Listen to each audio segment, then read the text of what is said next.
est-ce qu'on prépare le sol? Eh ben, tu demandes à la forêt. La forêt, quand est-ce qu'elle prépare son sol? C'est à l'automne.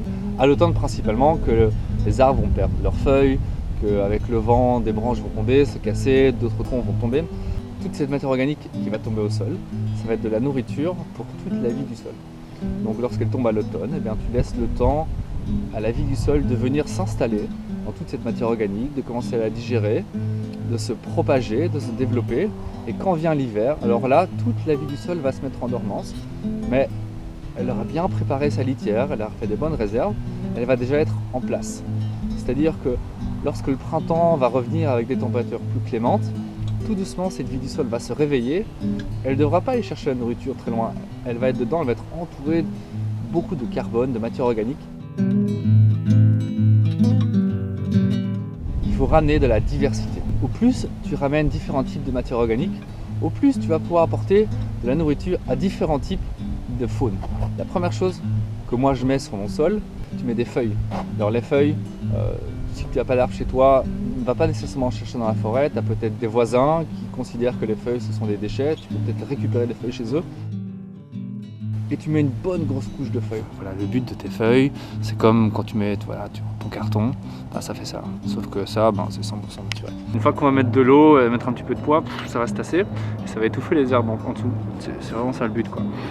Voilà, c'est de faire une espèce de tapis pour empêcher les adventices de pousser.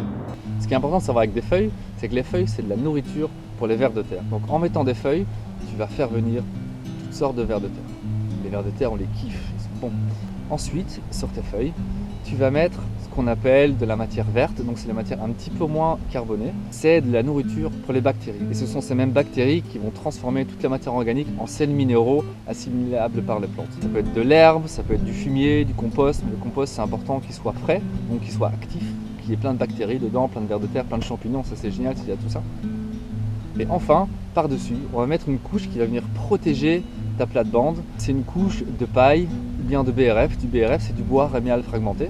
J'en parle dans une autre vidéo si ça t'intéresse. Cette couche, en plus de protéger ta plate-bande, elle va aussi servir de nourriture à champignons, parce que tu veux des champignons sur tes plates-bandes. Super humide. Et là, on voit l'herbe encore en dessous, tu vois. Là, j'arrive à la couche de l'herbe. Alors l'herbe, c'est normal qu'elle soit encore là. Mais elle va mourir.